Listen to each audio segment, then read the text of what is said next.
Hello users, कैसे हैं आप सब। आई होप आप लोग अच्छे होंगे। तो देखते हैं क्रिप्टो मार्केट में आज क्या चल रहा है, जानते हैं इससे जुड़ी खबरें। तो स्टार्ट करते हैं हमारी अपडेट से।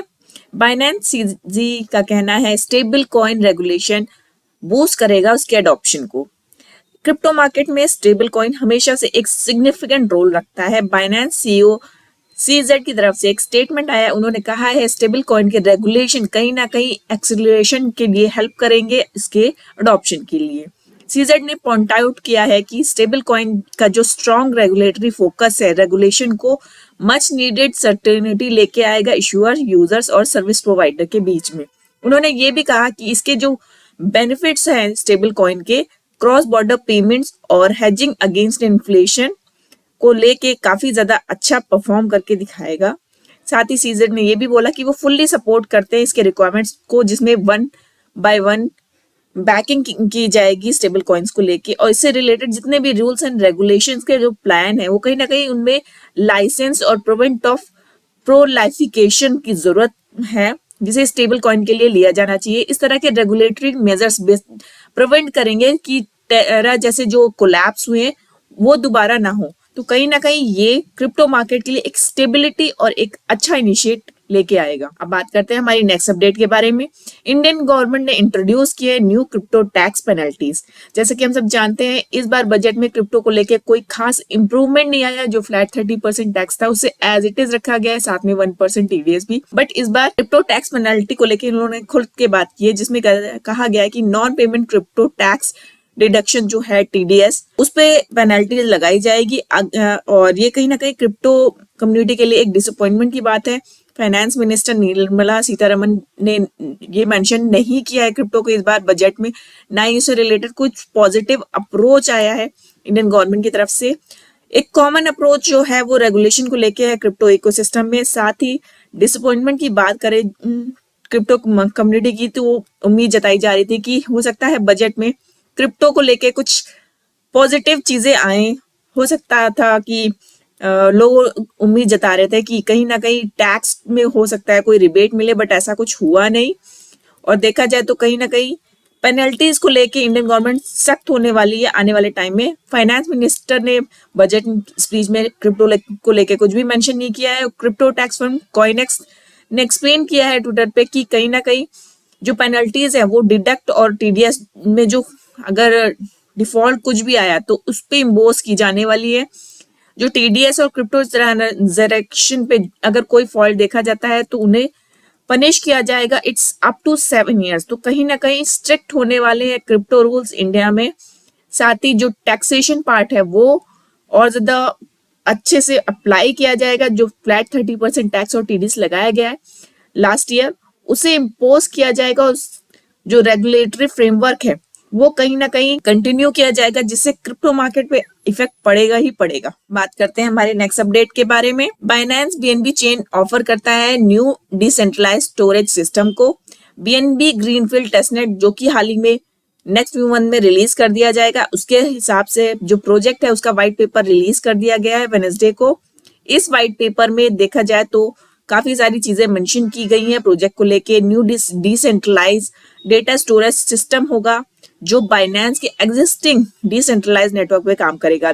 ये जो डिसेंट्रलाइज स्टोरेज सिस्टम है वो smart contract integrated Web3 application को पावर करेगा बीएनबी टोकन्स को, प्रोजेक्ट के अनाउंसमेंट के अकॉर्डिंग। साथ ही जो सिस्टम है वो कहीं ना कहीं एम करता है उन यूजर्स और डिसेंट्रलाइज एप्लीकेशन को जो कंप्लीटली ओनरशिप रखती है डेटा का। साथ ही सिस्टम को सपोर्ट करेगा वेबसाइट की होस्टिंग, पब्लिशिंग, डेटा स्टोरेज और पर्सनल क्लाउड एप्लीकेशन को। कम्युनिटी डेवलपर्स का जो है वो web Amazon web services, NodeReal, black domain, इनको एम करते हुए बीएनबी ग्रीनफील्ड टेस्टनेट को नेक्स्ट फ्यू मंथ्स में लेके आएगी। जो इसके white according to the white paper BNB chain newest decentralise offering जो है फाइनेंस को ओवरलैप करेगा इसके इन्फ्लुएंस है, ताकि डिसेंट्रलाइज फाइनेंस का जो स्पेस है वो हाई प्रोफाइल जो क्रिप्टो एक्सचेंजेस के कोलैप्स हुए हैं, जो प्रोजेक्ट के कोलैप्स हैं, वो दोबारा ये सारी चीजें ना हो। बात करते हैं हमारी नेक्स्ट अपडेट के बारे में। Facebook parent company metaverse division ने लॉस की है $13.7 बिलियन इन 2022, जैसे कि हम जानते हैं 2022 में फेसबुक ने अपने आप को मेटा अनाउंस किया था और वो मेटा पे बहुत ज्यादा काम करी थी। सोशल मीडिया जो जाइंट है उसने करीब लूज किए हैं 4.3 billion in the division of fourth quarter of 2022, जो कि रेवेन्यू जनरेट करते थे $727 मिलियन का। मेटा प्लेटफॉर्म कंटिन्यू अपने मैसिव लॉस की तरफ जा रहा है।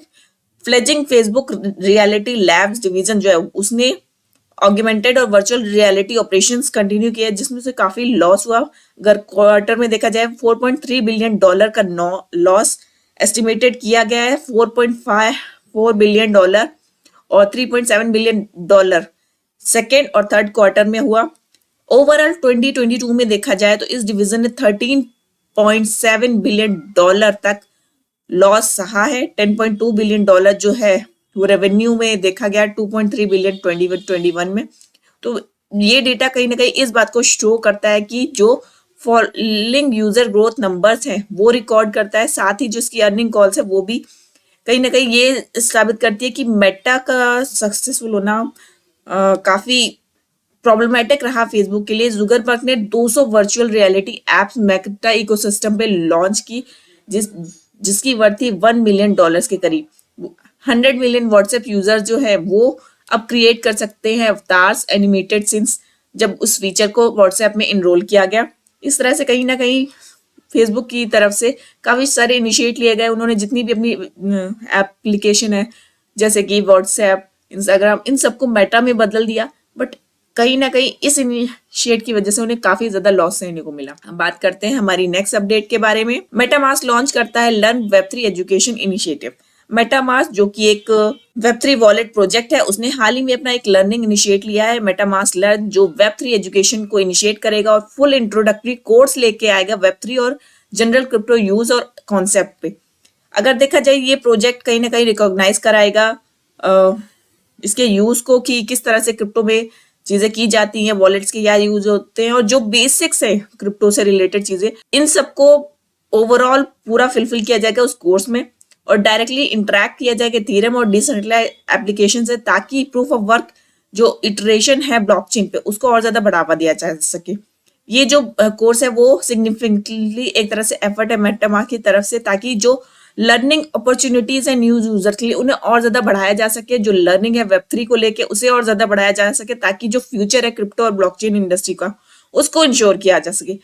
अगर देखा जाए तो 2022 में जो सिनेरियो रहा उसमें क्रिप्टो इन्वेस्टर्स बढ़े हैं और कहीं ना कहीं प्रोडक्ट के बारे में चीजें बढ़ी हैं, लोगों ने जानना शुरू किया। इन टॉपिक्स को और ज्यादा डीपली डिफाइन करने के लिए इस तरह के कोर्स लाए जा रहे हैं। मेटामास्क का कहना है कि ये जो प्रोजेक्ट है वो कहीं ना कहीं नेविगेट करेंगे वेब3 प्रोजेक्ट्स, प्रोटोकॉल्स और टूल्स को, ताकि लोगों की अंडरस्टैंडिंग और बेहतर हो पाए।